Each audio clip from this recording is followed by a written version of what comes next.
It's the Andy and Remington Steel Show on your screens tonight. It's the Andy and Remington Steel Show for your home delight. We're talking about Age of Sigmar and anything else that is cool. Talking about Warhammer Fantasy, it's easy to learn the rules. Andy and Remington, Andy and Remington, Andy and Remington Show.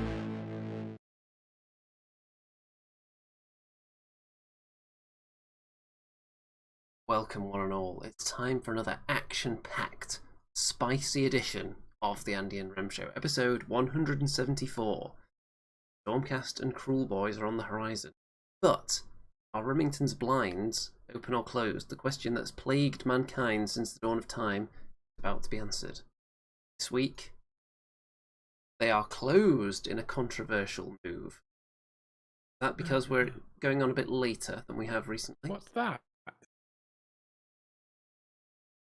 Oh, well, yeah, that will explain it, won't it? I was thinking, wow, summer has finally officially ended, but really, we've just gone on an hour later tonight.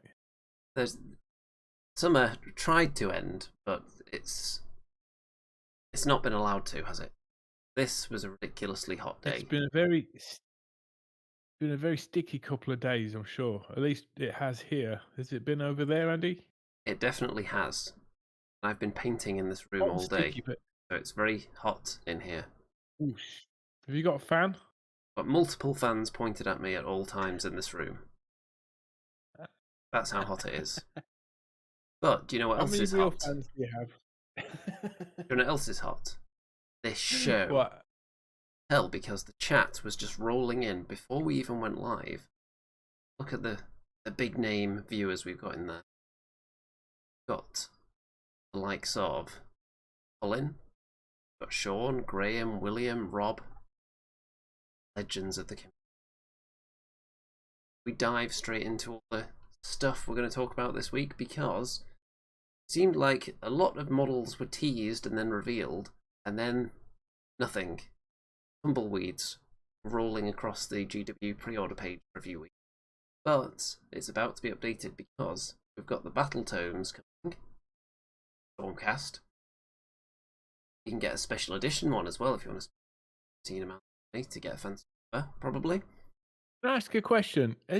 Does anyone in the audience, or you yourself, Andy, ever bought a special edition battle tome or book? I haven't. What's special about them? Are they like gold leaf pages or something? I'd hope so for the prices they charge. And the problem is, don't they just go out of date like the other ones? You know? Yes. Have you bought a special edition anything? I don't think so. I don't think so, no. I believe someone, I think it was for a birthday or a Christmas present, someone got me collector's edition of one of the Dawn of War expansions, I think. Yes, I did have one of those, actually. I had the collector's edition of Total War Warhammer 1. What did you get in there? You get a tin and a little booklet and the DVD-ROM. PC. I don't know. You didn't get a limited edition figurine or a giant map to put on the wall? No. Or... I don't think so. I'd have to double check it. I've got it somewhere. Maybe it wasn't a special edition. Well, I don't know. You know. Look at but this. Guess what? Apparently, someone in the audience here, Sean. Hello, Sean. He says, "I miss the days when this channel was the #1 Age of Sigmar on the internet." Well, really, it always will be, because we were the original Age of Sigmar show. Now, I've put as a reply, I think we're probably maybe in the top 1,000. I think that's fair to say.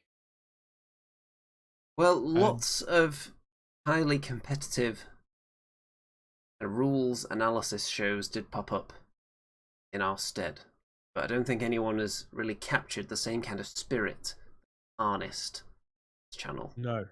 You definitely summoned the tumbleweed spirit. That's your special power.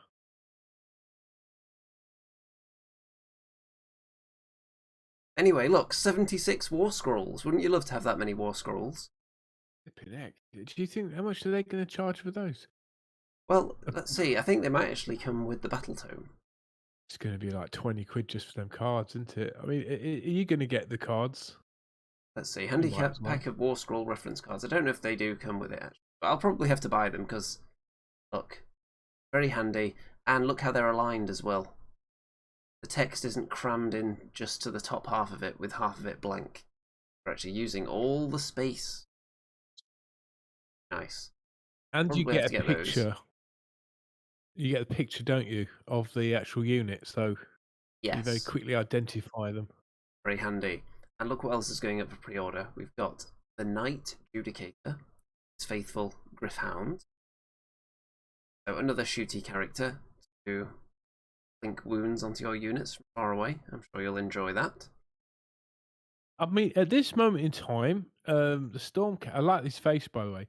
I think the Stormcast have more shooting units than probably any other army, right? More They shooting probably have more options. units full stop than any other army. I mean, yeah, Will Matthews. Hey, man, he says £22.50 for the Stormcast War Scroll cards. Well, there's 76 Yeah, of them, right. so Yeah. maybe it's not the worst price ever. And you get these as well. What does that say? It looks like the various upgrades you can Stormcast are also in token form, so you remember what's applied to them, which is handy. As we know in games, it's difficult to keep track of everything that's affecting certain units. Now, they're also putting up these old models from Soul War. They're actually making them available now, separately. So this is the one that's very controversial, because underneath, if you look at it from a certain angle, you can see that there's no underside sculpted to the monster. So at the time, that caused a little bit of outrage, even though you rarely see it during the game. But if you do get down to the table level and turn it to a particular angle, you can see that it's just bare plastic. No detail whatsoever. They're going to be made available. There's also the Chariot, and that's also divided opinion. I'm surprised about, because I think it looks pretty damn cool. But I've seen some people out there saying that they fit in with Stormcast, that they should have something a bit more technologically advanced. The Stormcast are robbing all the cool units from all the other armies. Like, they've basically stolen like wood elves now. Now they've stolen lion chariots. You know what I mean? It's like, I don't know, is she pulling the tail of the Griffhounds as I a don't kind think of so. I think that's just the angle. I do. I mean, yeah. What do you think? Do you think you could probably do with a nice spike or two coming out of the chariot wheels? Right. Yeah, I do like it though, and I do have to decide where I'm going to invest my money though, because do I want a Chariot, do I want a Knight Judicator, or do I want some of the new dragons that aren't available yet? Obviously, is it one or the other? it could be, but they know that these are going to be cheaper, obviously, than the dragons. So if the dragons come out first, people will blow all their money on it, and then that'll be it for their hobby budget. But if they just trickle these ones out first, it could just be, see, Knight Judicator, what do you think he'd be? £18 maybe? Not like £100 plus that the dragons are going to be.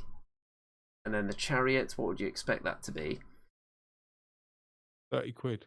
Yeah, looks like that kind of model, doesn't it? So it's not going to bankrupt people, and then they drop the dragons on you. Then people are more likely to go the extra mile for a huge centerpiece model. But you see, this is where it kind of racks up a bit, Andy, because look, you get one, let's say you get the Chariot, right? And you go shop and you buy the Chariot, and then you buy the War Scroll cards, right? And then you buy the new Battle Tome, and suddenly, you know, that's like £100 right there. William says Knight Judicator £21, Chariot 29. So yeah, we were around about the right kind of price point, weren't we? So you are going to be looking at about £100 to get all this new Stormcast stuff, and this is before any of the dragons have hit. How much is the book? Well, the book's probably going to be about 30, I imagine. About 20-ish for the War Scrolls, and then about 50 for these two units. If you want to stay up on the Stormcast, that's £100 down right there on just 2 units. 2 models, effectively. Gryph-hounds are separate, obviously. You get the idea. And then the dragons are going to come out. You might like the Chariots and want to. Right? Never know. I don't know. I'll check the rules for them. Well, that's the thing. We won't know exactly how sweet they are until the War Scrolls are out. So, Stormcast aren't the only ones getting some attention, though, because the Orruk Warclans book. So I think this is a good thing they're doing here, combining all the orcs, all the greenskins under one roof there.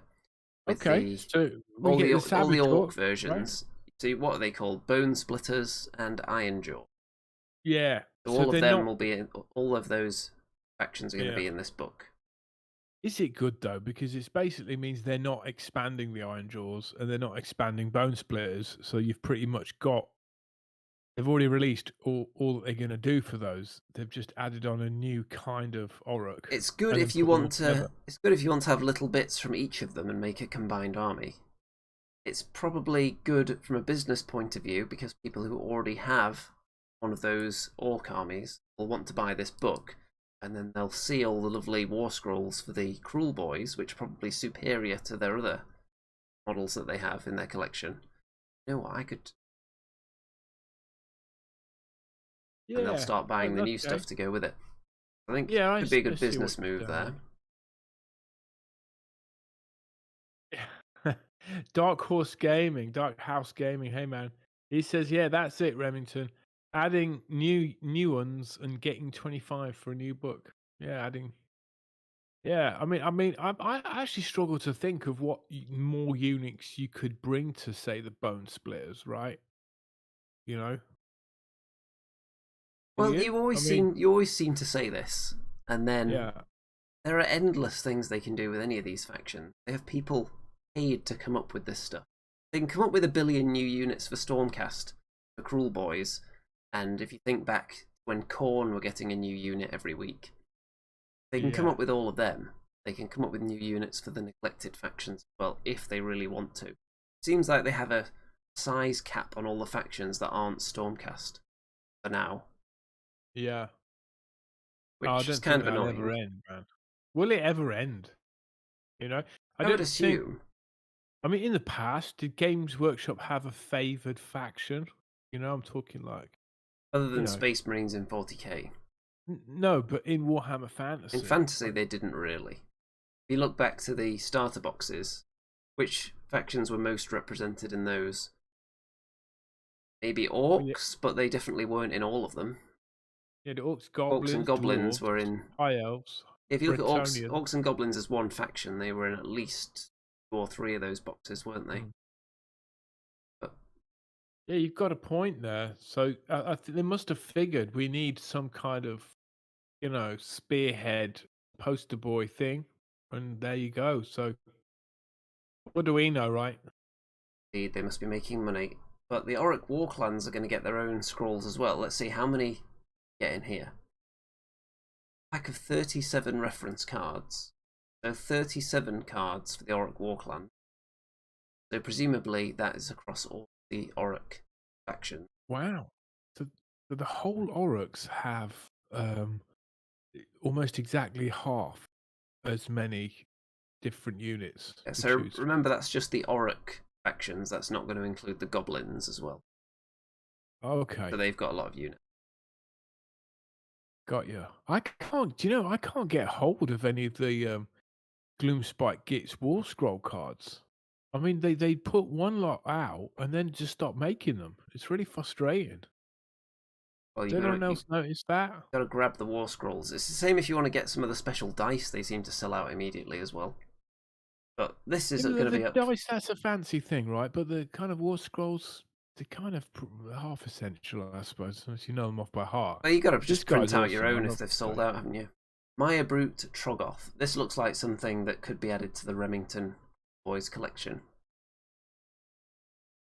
Yep. You are a big troll fanatic, aren't you? Yeah, can you? I love trolling for sure. Can you like pull some strings maybe and get me a pack of these? Use your natural wit and charm and Want me to waltz into Games Workshop's front desk and work my charm on them, persuade them to let me into a pitch meeting where I give them a PowerPoint presentation describing why Remington should be sent a Maya Brute Troggoth. Is that what you're saying? Yeah, you know, just say, look, he's an old school guy. He's been doing this show with me for years, and like painting in miniatures, awesome. And obviously, he's a canny longbeard veteran on the tabletop as well. And I think, So when you know, give him one of these, he'll do you proud. when they say to me, what's his track record of painting up things that he gets for free? Then I'll say, well, I did give him these trolls that I engineered into his possession from Troll I Soup. haven't painted those. I haven't painted. That's true. I need to paint those. And they would then say, well, there's the door. Yeah, but you keep giving me all these other things. I mean, you gave me, well, I bought them off you, actually. You didn't give me anything. I bought these Kruleboyz off you right when I just about got to grips with all my painting stuff, and I was just about to start with all the Mortal Realms Nighthaunt stuff, and then it's like suddenly, oh, Remington start this new army. You know, oh, and And you here's were some more than trolls happy as to. well. For the bargain basement price and free trolls. Yeah. So you're bound That's to get one of true. these, obviously. And what about this? So this is the Beast Skewer Kilbo, which we have seen, Yeah. but it's going to be up for pre-order. And this is the one that's really snazzy for taking down the big monsters. This is the Delivers Andy. pain to the big stuff. This is Andy Award special unit, isn't it? Because if you collected this army, you'd get about 5 of these because you're just a power gamer, right? I'd go for the troll guy because he looks kind of funny. You'd go for this one because just to mow down my beautiful units. I think that's a heinous lie you've just... It borders on being scandalous, in fact. But yeah, I do like this unit too. He shoots a giant tree trunk, pretty much. Need I Shaved remind the tree- audience that any one of us recently purchased one of the most overpowered characters in Age of Sigmar. Small ginger fellow. And it wasn't me. He's coming, man. I've got to paint him for next week. I've got to get him on the table, man. He's gonna just Dice. devastate. So these look like Yeah, I'm small sick of dice. Stormcast Gottricks do. These look like small dice to me. Rather than the big, massive dice that they normally give us. What do you think? These look a bit. The green ones look a bit kind of like putrid green, don't they? Did I ever make an audio? They kind of Like they could for- get disguised on the tabletop. Sure, I made a little voiceover bit where it said dice what, and then had rolling some dice, but I can't find it anywhere. I'm just gonna have to do it. I haven't even got any dice to hand. Have you got some dice you can roll to make a nice noise for the mic? Yeah, I can do that for you. Just Okay, do it. We need to build up this segment Entertainment. properly. Give it the attention it deserves, and then we can critique these new dice. Waiting weeks for some new dice. ready. Do it. Remington. That was silent. Oh, get lost. I've just spilled them all over the floor. Anyway, dice watch. Okay, blue ones. Good. Pretty clear. The symbol is pretty distinct. It's on the 6, which is nice. Gets bonus points for that. Colours, pretty clear, easy to read. The blue ones get the Andy thumb up. The green ones, however, the symbol, okay, as far as differentiating it from the other numbers. Fills up about the same space as the 5. But I suppose it's probably clear enough. It's also on the 6, obviously that's good. But the colours, it's not a really bright, vibrant yellow. They're kind of... No, they're It's in very this... 1970s green, isn't it? That is.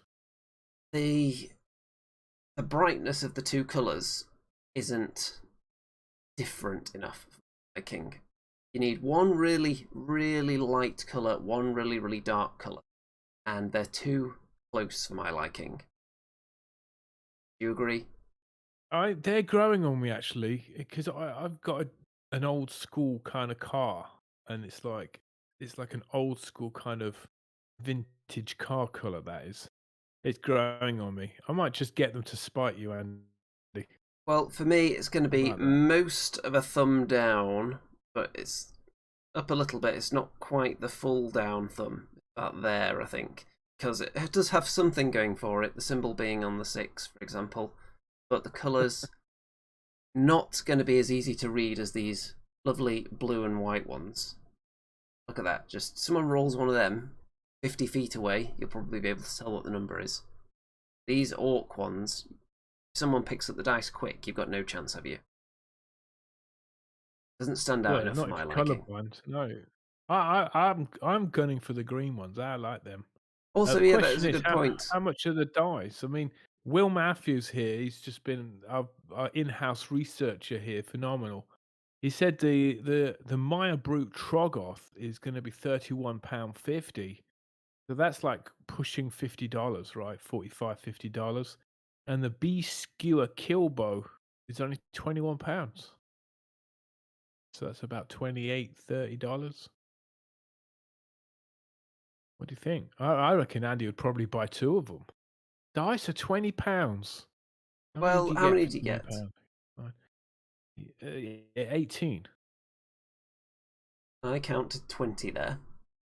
Okay, 20 then. So that's okay. It's not too less of a price for some GW logo branded dice. So they've also got these ones. These are the Grand Alliance dice. So Order, Chaos, Death, Destruction. Now that's more like it. You see the difference here between that green and yellow and this one? This one is so much more muted. What's wrong with just using that colour? I like the purple ones, dude. But look how easy to read all of these are. Especially the green ones and the purple. Those two in particular, very easy to read. But then you go back and look at this. It's just a couple of kind of muted, puke kind of colours together. But they obviously know how to do it. So I have a feeling those dice will be neglected, as obviously everyone out there is going to listen to my words of wisdom and heed my advice not to purchase these ones. Instead, get the destruction dice and use them for your orcs. Do you think the Grand Alliance ones are maybe more expensive because they've got a different kind of varnish on them or something? I doubt it. They'll probably be the same. But I actually quite like the Order dice. I'd be tempted to get those because not only could I use them for my Stormcast, but also not too far off the bluish kind of colour for my Caradron Overlords as well. So I think that would be nice. I might get some of those. Which of these dice are grabbing you? The purple ones, then the green ones, then blue, then red.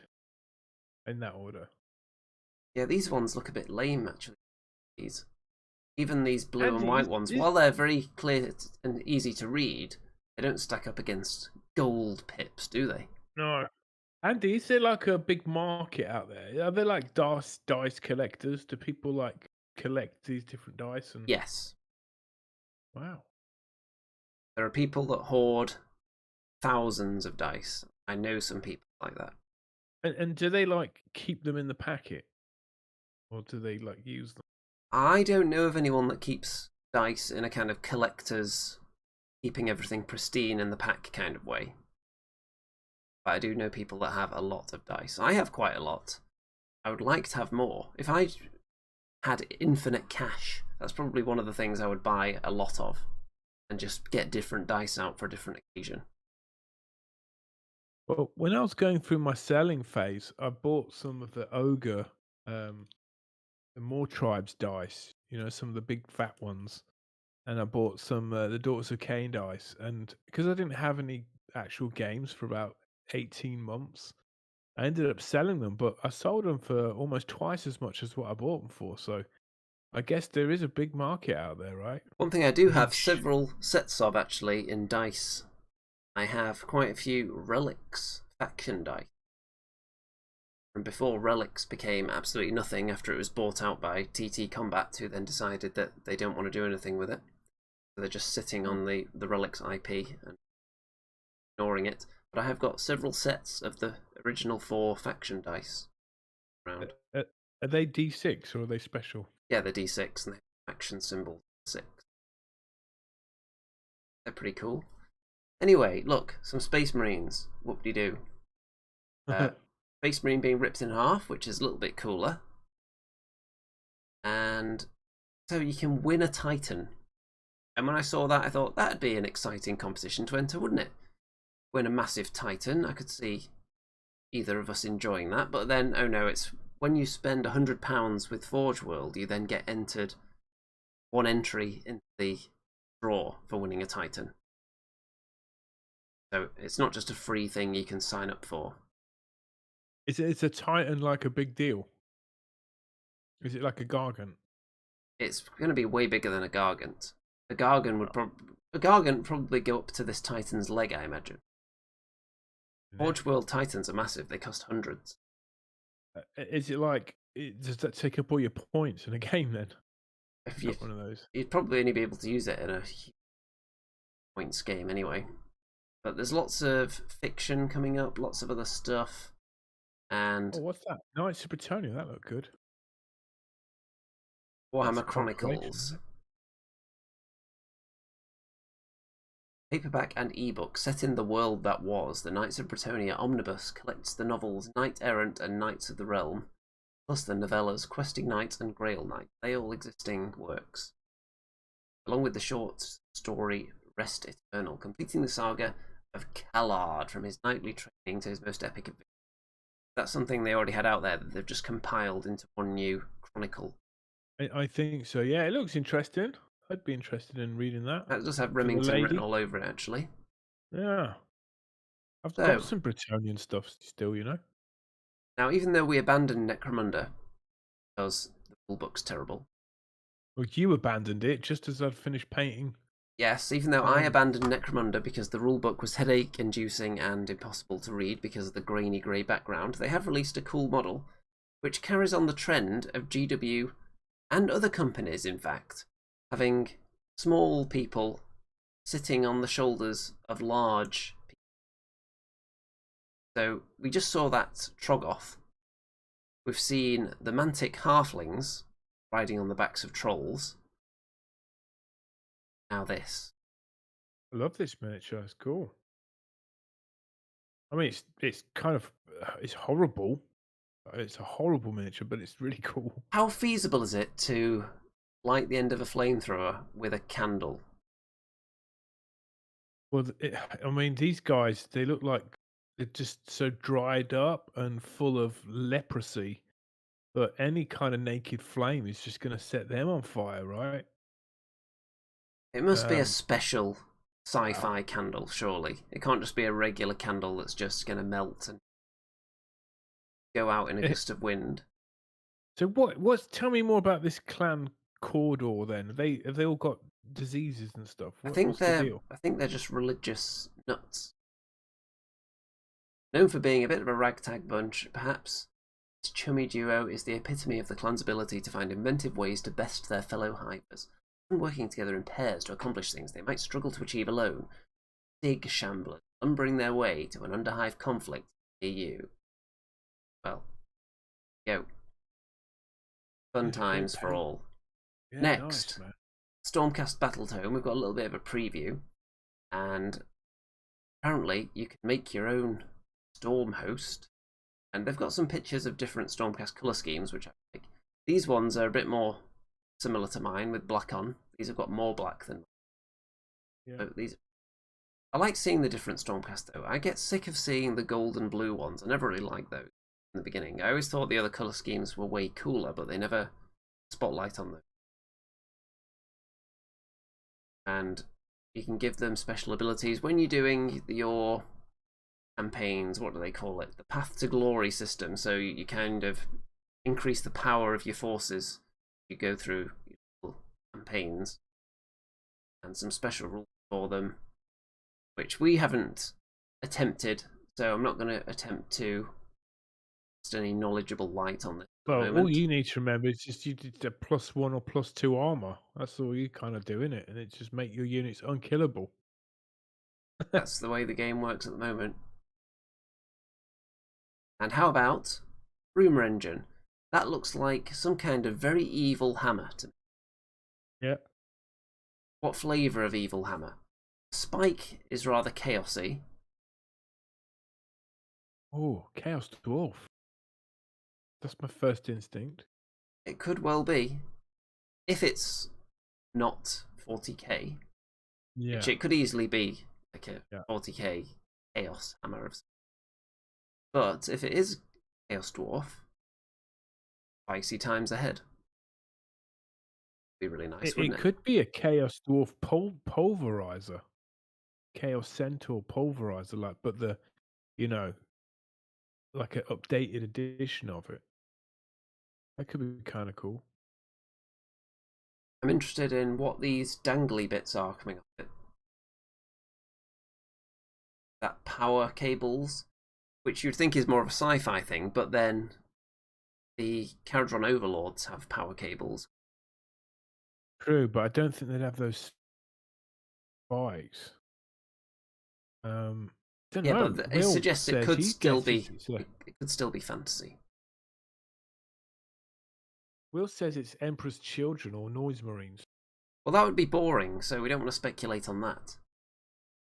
So, something that's definitely not boring, which is on the Warhammer community here, someone built an Imperator Titan, and in 40k scale, so I think it's about 5 or 6 feet tall. Let's see. Does it actually tell us how tall it is? Look at the size of that thing. Probably barely fit it onto a gaming table. It's like a giant cathedral on top of a robot. Yeah, they've got a picture of the old school one, actually, which I did own. Because this game here, Epic Titan Legions, was the first war game I ever bought. Wow. So I had the Titan and the Imperial Knights in the background. There were Orc Gargants. So do people live in those cities on top of the robot? I assume. Because it's quite an unstable sort of a life, isn't it? You know, you're sitting in the church just trying to remember a loved one, or, you know, lighting a candle for your sick dog, and then all of a sudden the very earth beneath you is moving around. I imagine their life is probably less geared towards sentimentality and more geared towards fueling this massive war engine somehow. Yes. Likely to be engineers, or if they are lighting candles, it's probably in the name of the Emperor, not a loved one. I see. But anyway, somebody built a huge one with lots of tiny detail on it. And I don't think the big picture there does it justice, because it kind of looks blocky and flat. But when you actually look at the details that are in it in the close-ups, then you can see it's anything but boring. Look at all the stained glass windows. Very nice. Now, is this a good time for me to reveal the Andy and Rem rumor that I revealed to you, Andy, before the show, and you said that's not been shown on Warhammer Community yet? Is it worth me sharing it with literally the whole of the Warhammer community now? If you have a piece of news, feel free to unleash. Well, this is what I heard from a source very close to Games Workshop. Very reliable, honestly. It doesn't work for Remington Industries, so take that for what you will. He says now that Mortal Realms is wrapping up, they're going to do another subscription hatchet,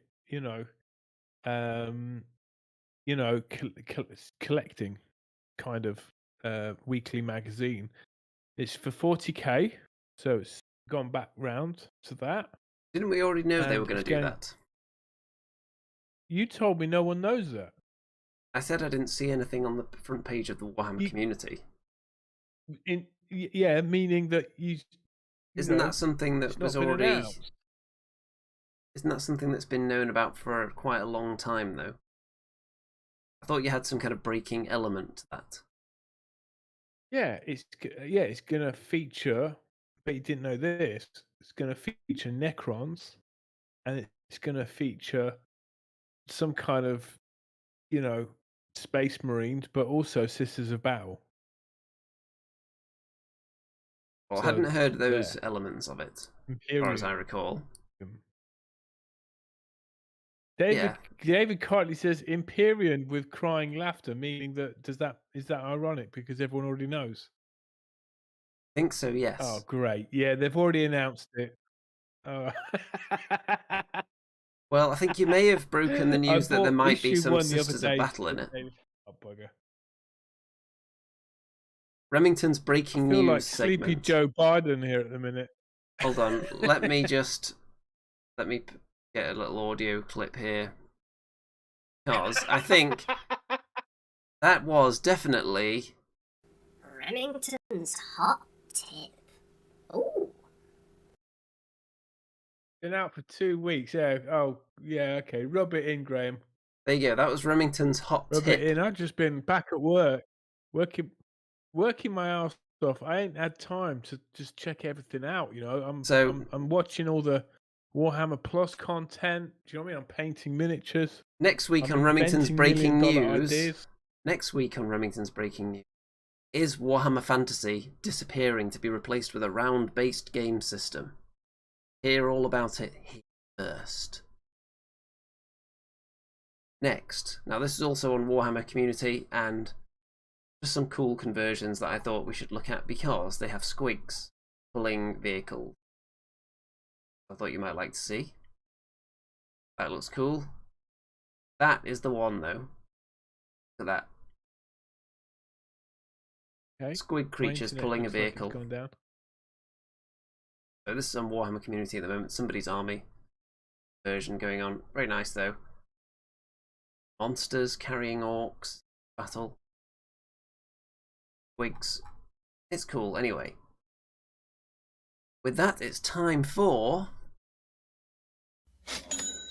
Remington's Millions.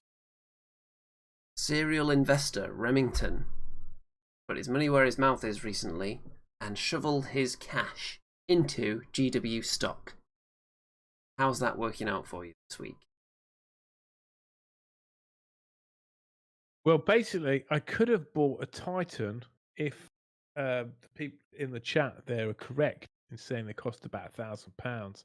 Instead, I decided to buy some real wholesome Games Workshop shares just before the Warhammer TV Plus thing was announced and went live. So I thought I would catch a little bit of a dip there. So I did pay what was close to the all-time high price of something like £117 per share. I bought 9 shares. And as you stated last week, Andy, that was a bit down on one side. But as it stands today, it seems like it was, don't want to be premature, but it was a decent decision because I'm now about £35 up. About 2% or something up. Is the dotted line where you bought in? Correct. So you're looking at the entire Games Workshop history of the shares there. That's why it's quite compact. But you can see that basically, apart from a big COVID dip there, it's just been going up. But I did send you another image, Andy, which was the 3-month. That's what we're looking at now, which is a bit more zoomed in there. And you can see that Remington is managing to stay ahead of the curve a little bit, despite our fears that he may have gone in too high last time. Yeah, I mean, I'm having some issues over here, so I'm just adjusting my resolution. It does sound like you're having some issues over there. I don't know. I can't actually see what you're saying. Oh, it's better. I don't know what's going on, man. Remington versus technology again. Anyway,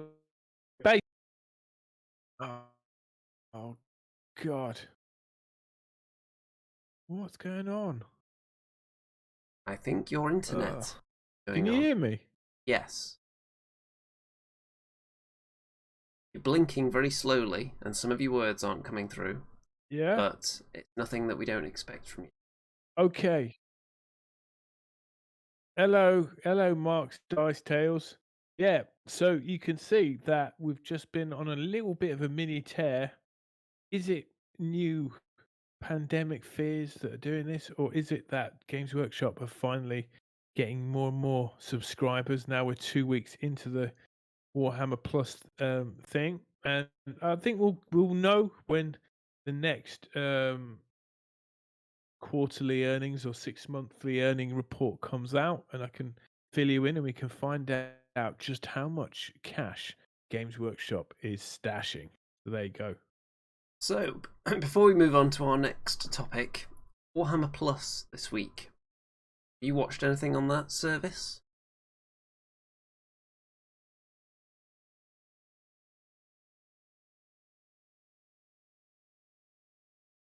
Yeah, I did. I watched the new episode of the Angels, and it's pretty dark and gruesome, dude.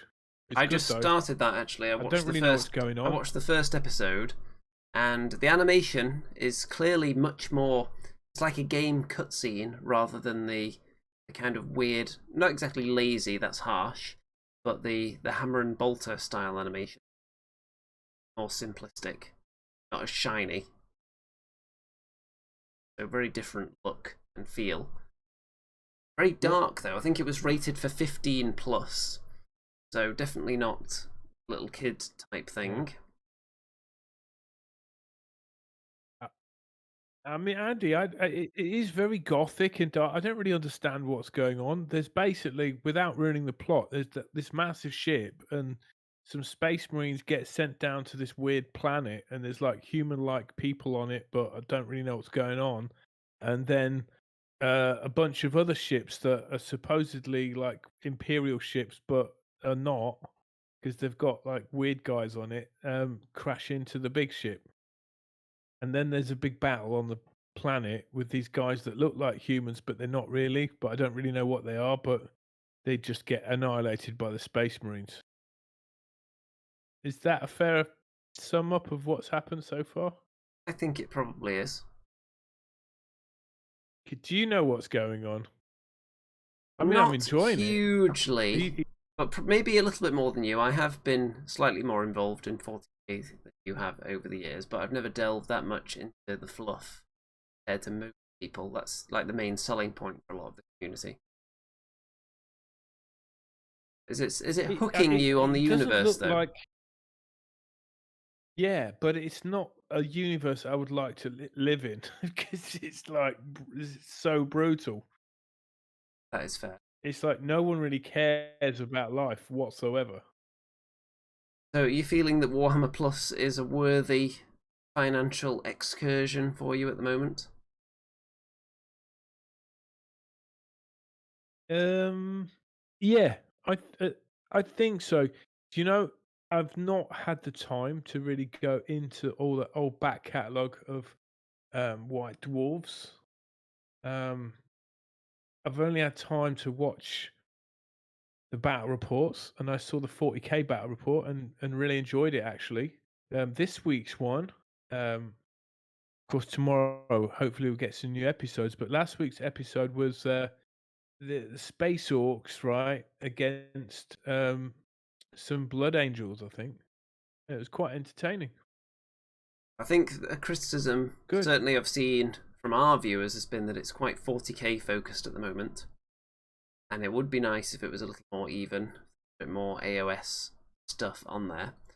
It would be a good way to introduce those of us who've never really cared that much about the AOS backstory or the background. It'd be a nice way to get those of us who are in that camp into the universe a bit more, to give us kind of a primer so that we're then more likely to delve into the novels or some of their other products.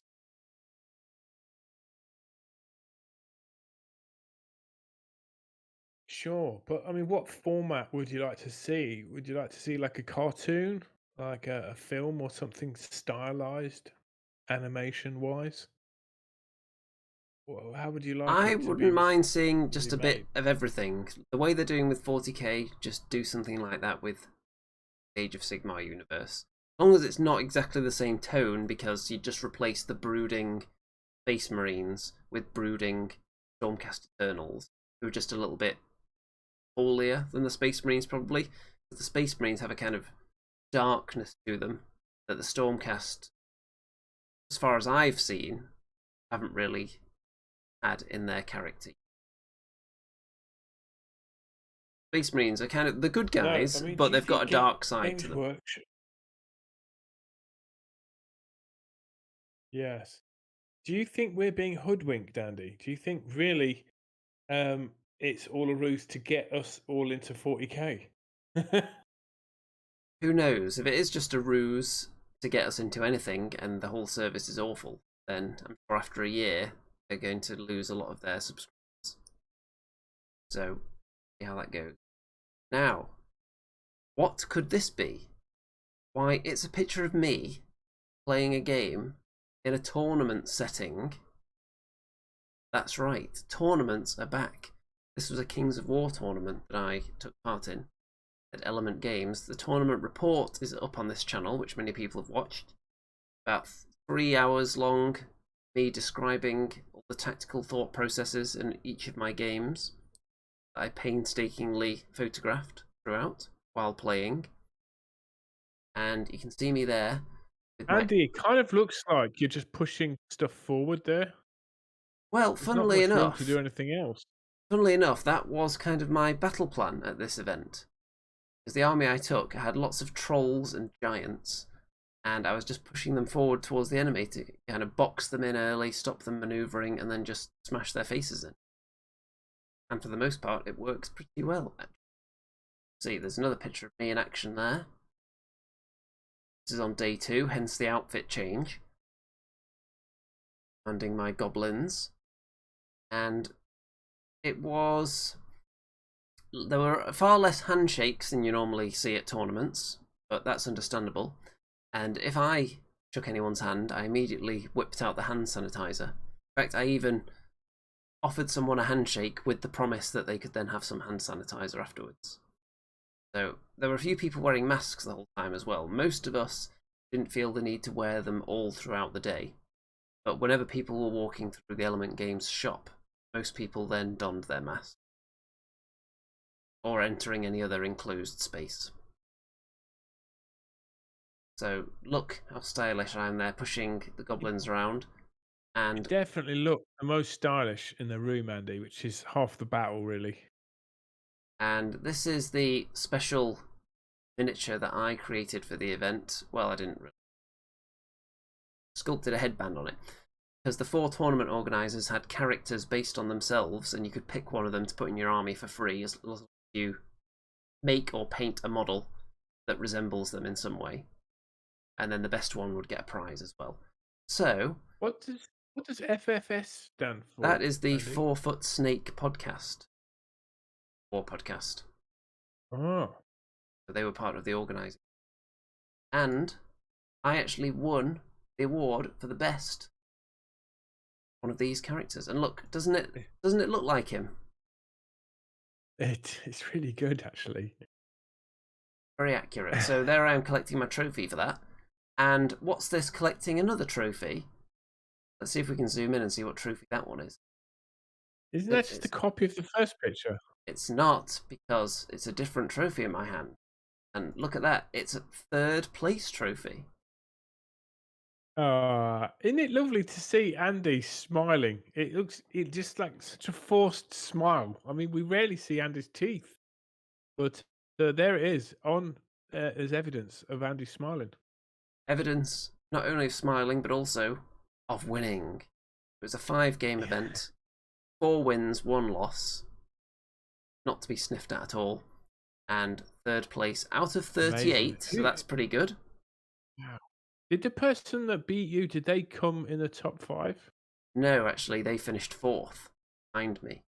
Oh, right. They, what army did they have? The only army I lost to was dwarves, actually. But I did kill more stuff than they did. They managed to sneak the scenario against me. But all the other games won. So I played against orcs, undead, Thistle Dwarves, and Kingdoms of Men. And crushed all of them. You did great, Andy. What army came in first place? First place, I could actually check. I've got the Kings of War Masters page open here, so I could go and have a look. Was it halflings? No. I don't think there are any halfling armies there. Let's have a look. It was Varangur that won, and they're like Chaos Warriors. That kind of equivalent. Oh. And in second place was Twilight Kin, which are like the Dark Elves. And then he in third with the Goblins. Yeah. So there you go. Success. Oh, and amazing. While I've been out winning, Remington has been at home painting by the looks of things. So talk us through this. I think my internet's back to full HD. So hopefully, guys, if you're painting, just take a second to look up at these wonderful paint jobs. Make sure you're liking and subscribing, and you're pressing that settings button, and you're going to quality HD, because you're looking at some quality models there. And I've really like tearing through the Kruleboyz starter box set here. I've still got the Oryx Shaman to paint. I've got 12 Hobgrots, and I've still got 10 of the the Orc kind of spear and shield guys. Actually, it sounds like quite a lot. I'm probably like nearly halfway to painting these, but I've got my groove on now. I've got the colours and the styles. What do you think? What do you think of that Shaman and that wonderful Stormcast being trodden on in the dirt where he belongs? Let's get some good zoom action think, going on Andy? here. So I'm glad that it's not one of my Stormcast being trampled into the ground. Oh god. Nice of you to make sure it had the blue shoulder pad, so clearly not one of mine. And very tasty batch Oryx. And by the way, I just remembered who Mark's Dice Tale actually is there. Chat said I'm better at full Kings of War than Vanguard, where we battled for last place years ago. So yes, this is actually a person that I played against in Kings of War Vanguard, and we were battling it out for last place in a tournament. And somehow, by pure luck, I actually won that game, so I didn't finish last. Even though I barely knew the rules to Kings of War Vanguard going into the event. Did you win a prize? I guess you wouldn't have, wouldn't you, unless you finished last. Do you win a prize for last? Sometimes events have better prizes for finishing last than they do for first, occasionally. Depends who's running the event. I got ya. So what do you think? Is it these standard Andy magnification tests? Let's look at the standard bearer, because he's the latest one I painted. Okay, And let's it's look a at the standard. nice typical example of the new Oryx sort of head. Let's have a look at this big monstrosity. So it's got hands stuck to it, it's got heads dangling off it, it's got a big tongue sticking on there. I think it stands up quite well to the Andy zoom in scrutiny. You can obviously see the highlights a bit clearer, you can see where they are, rather than just getting the full picture, but I don't think it looks weird at all when you zoom in. Still looks good. You like the Zombie. decapitated head? One of the eyes being purple and one of them being a different colour. Interesting. One of them like the socket and one of them an actual eyeball. Can't tell. I don't know, man. I can't remember. I think it was like 2 in the morning. This guy's a bit unfortunate, isn't he? Look at that perfectly groomed facial hair, but then he's got string hanging through his eye sockets now, so it's all gone to waste. Yeah, Anyway. well, I think the orc standard bearer likes to sort of groom his heads there, so he might just comb that beard every now and then. This one looks a bit of a devilish grin going on there, doesn't it? That is definitely a groinal Well, he's dangler. very pleased. Would you be pleased if you were made into an Oryx groinal danglage?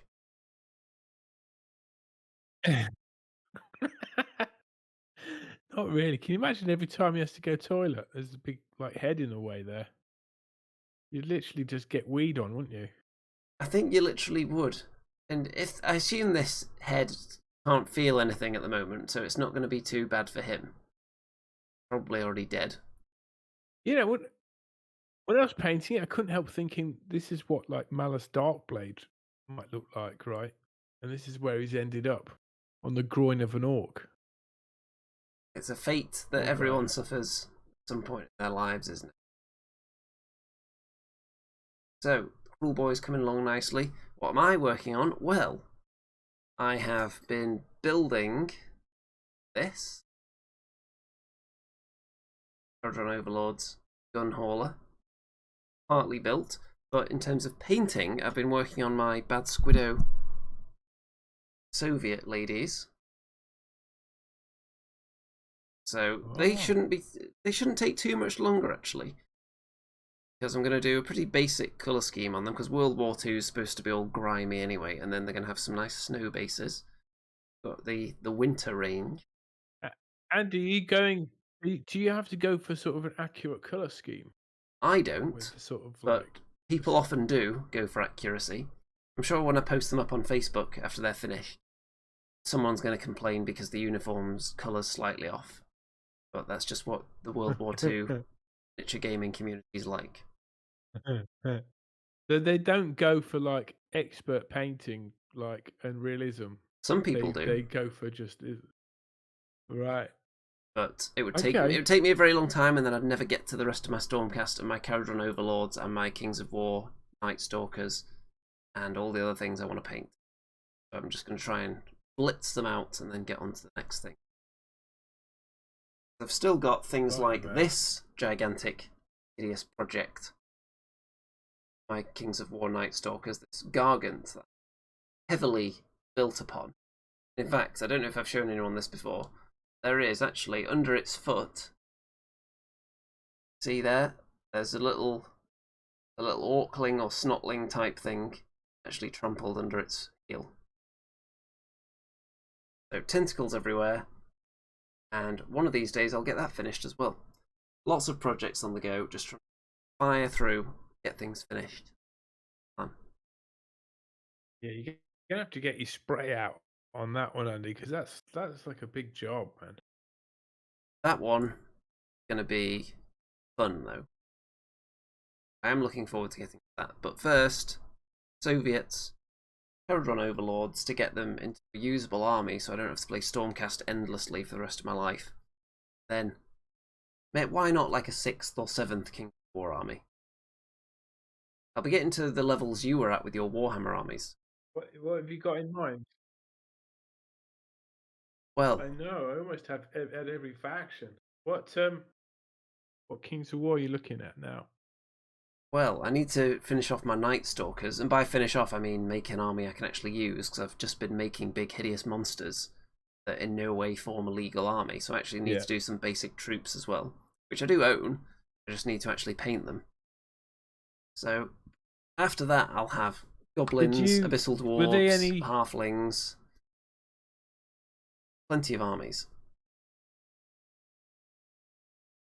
Were there any of these Night Stalkers at the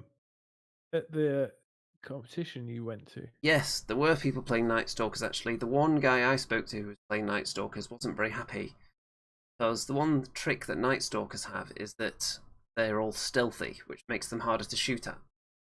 But it seemed like the meta at this event was to not bring much shooting.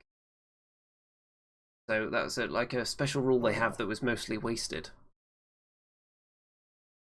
So I don't know if it's different in other parts of the world. You didn't have any shooting. I did have a bit of shooting. You were just... Right. Well, I had some short range shooting. I had some war trombones backing up my giants and trolls, which are like short range, like flamethrowers essentially. So that if there's any enemies left, they just get toasted. Ah. So, are you ever going to attend a tournament for any game system? Question on people's lips. People want to see Remington in a tournament setting. See if you can actually finish a game. It'd be amazing, wouldn't it? I mean, I get mentally exhausted after one game. In fact, after the first round. Before the first round, I get mentally exhausted because I don't know what to, I'm thinking of what I need to do. So could I actually get through 3 games in one day? Phew, that'd be a pretty amazing feat in itself. And Well, whether I'd have a podium finish, man, it's unlikely, isn't it? the one Kings of War tournament that I actually won and finished first, that was a 5 games in one day event. So I don't think you would have liked that very much. No. Did you like it? Yes. 'Cause I seem to like come alive after the first couple of games. That's when I'm mentally strongest, I think, after a few games. I like build momentum throughout the Right. day. Some people just prefer to have a couple of games and then relax. I like to just grind through multiple games in a day. So I think we can get you to a So do the tournament one of games these get days. though. faster? Faster? Do the games get faster as the day progresses? Well, in Kings of War, you're on the chess clocks, so every game is technically the same length. You get generally an hour or 50 minutes each to do all your moves. So you might struggle a bit if you were going at your AOS playing speed. It's typically about 1 hour per turn, I think. But I think one of these days we can get you to an AOS tournament. That's going to be the goal, I think, for the next few months. You've got armies that are basically tournament ready, haven't you? What do we need to prepare you for a tournament life? What do you think you're missing at the moment?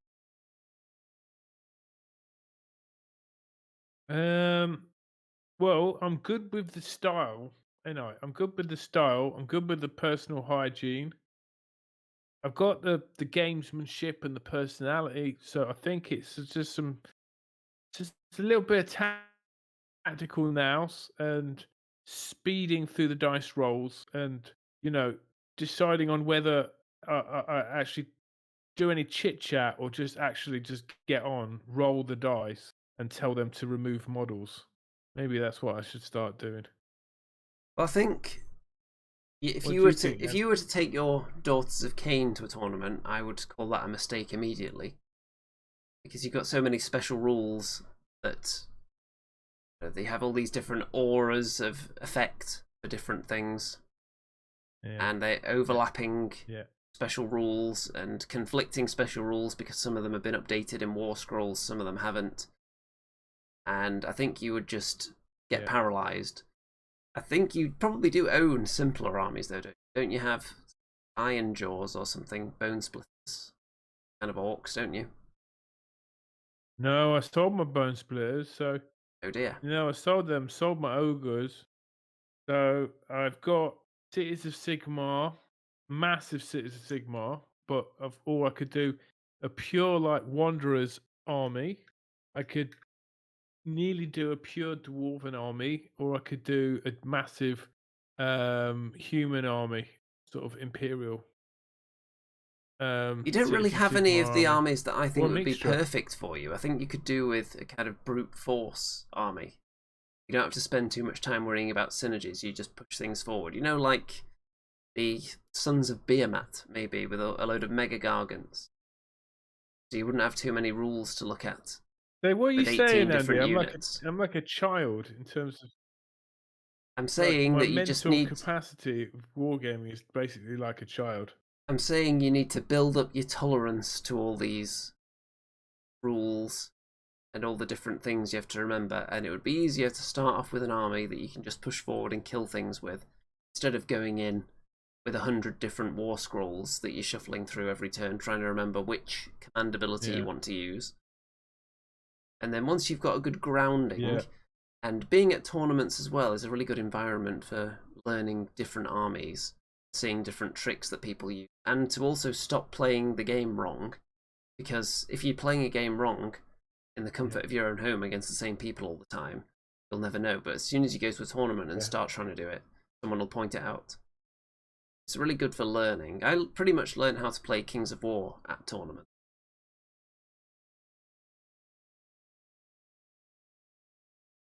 Don't people get really grumpy and they're like, what are you doing here? You don't even know the rules.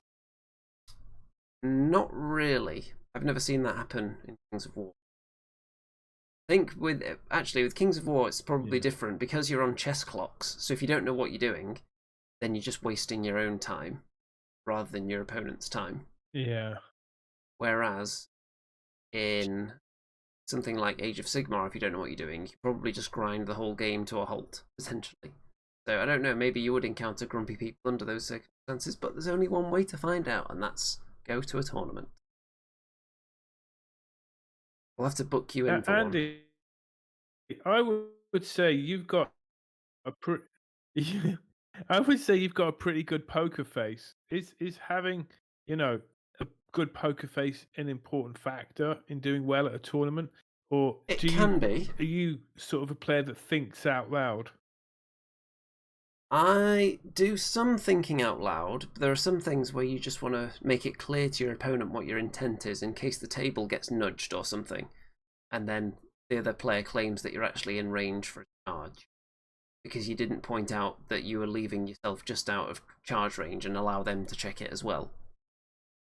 If you're just staying a millimeter out and then someone walks past and bumps the table and the unit moves, then you're going to have a disagreement. So you want to clear all those things up, but also I make things clear, but only what I want them to be clear on. If I've got some trick up my sleeve, then I'm not going to tell them what that is exactly. So if there's something I don't point out, if I don't say, for example, that that unit can see another particular unit, then maybe it's because I don't want to draw my opponent's attention to that possibility. You don't want to tell them absolutely everything. You have to keep something up your sleeve, but you also do want to clarify distances apart and that kind of thing to make sure you don't have any disagreements later on after the turn's already finished. So communication is very important, but also keeping a few things under your hat.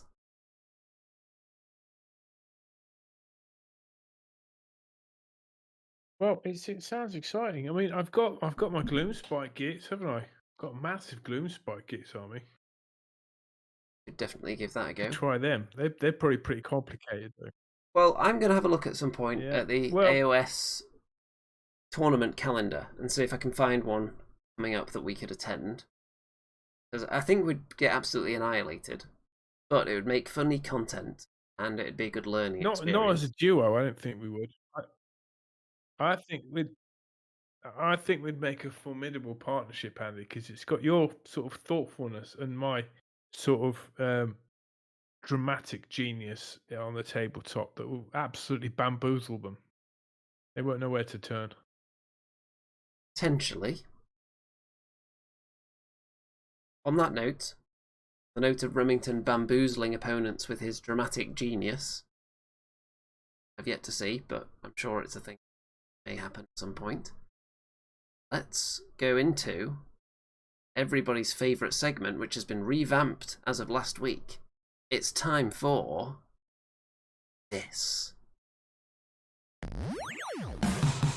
What the hell is that? What the hell is that? Is it a chaos dwarf or a vampire bear? Oh, what the hell is that? What the hell is that? Oh, what the hell is that? What the hell is that? Only Andy and Remington, Andy and Remy, Andy and Remington know. What the hell is that? What the hell is that? Is it Sigmar speed or Necromunda hat? Oh, what the hell is that? Oh, what the hell is that? Is it a mangled squig or a sorcerer's rat? Only Andy and Remington, Andy and Remy, Andy and Remington know. And here we go. So, this week's What the Hell Is That? It's going to slowly zoom out from a heavily zoomed in image on a miniature. And I can tell you that it is from the Age of Sigmar range. First person, type name of this miniature into the comments. This week's winner. Here we go. Very slowly zooming. Got some colours all right. I don't think it's going to take long for anyone to get this one. Someone's going to be in there like a flash.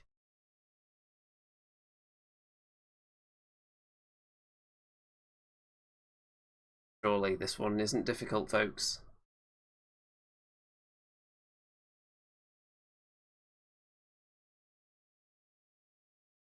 Someone's going to get Colin this. Mack says salamander.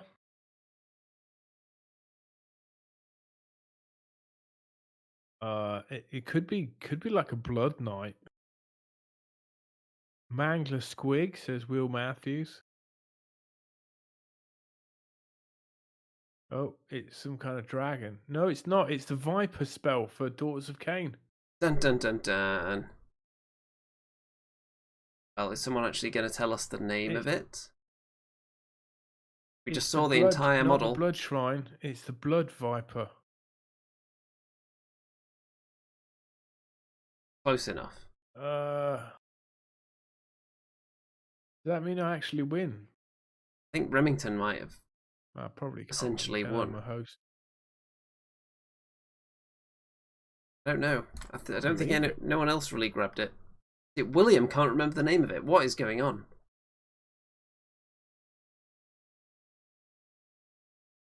Well, there you go. There's so many things with blood in, isn't there? But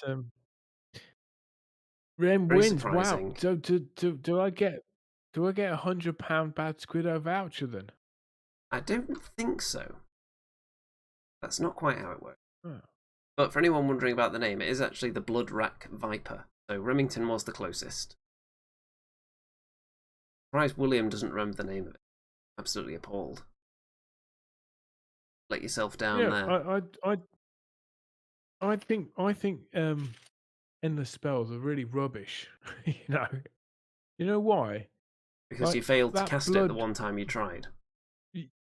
Well, that's a damn good reason, right? But you pay that Blood Viper spell, that's 100 points. You may or may not cast it, and then the opponent may or may not dispel it, and then it may or may not do what you want it to do. So it's like there's three maybes there. So, case in point, last game I bought a Life Swarm. I couldn't even get the spell off. That was like, I don't know, 60 points just completely wasted. Well, that's the name of the game. So, Take an endless spell, you take the I don't know. risk. William is going to flagellate himself immediately. Alright. Okay, I think it's time to wrap up this episode, folks. So, we had a what the hell is that somehow stumped everybody, despite being right in your face. And Remington's blinds were closed in the shock of the century. And Stormcast and Kruleboyz are about to hit pre-order. Am I going to immediately pre-order the Knight Judicator and the Chariot? It remains to be seen. I'm definitely going to have to get the Battle Tome and the War Scrolls, though. Am I going to order those models, or am I going to hold off until I actually see their rules? Am I going to then order the dragons? Is Remington going to bulk out the Kruleboyz? Just get a massive army of those ready to go on the table, since they're the hot new thing. So much tension and suspense in there. People want to know, is Remington going to get Marathi before she gets nerfed? Is he going to have Gotrek on the table before he gets nerfed? These are questions that need to be answered. But not this week, folks. You'll have to stay tuned. What's coming up on this channel in the very near future? Well, next week, we're going to be having a game of Age of Sigmar, so next week should be Battle Report week, as well as obviously another episode.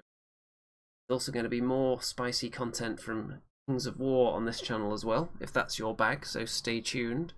And if you are interested in some more Remington content, you could head over to his channel and wait for the Remington's Pillow Talk Q&A, which has been promised for the last month or so, which is apparently coming any day now, as Remington chuckles away to himself there. Any words on that? Any update on when Remington's Pillow Talk Q&A is coming? I'm exhausted. So, okay, don't forget, check out all the links in the description, send me all your money. All the patrons were thanked on the scrolling text, and it is very late, so we'll save the deep bath for next week, since we had an act show. And don't forget, what you seek is seeking you. And good night out there. whatever you are.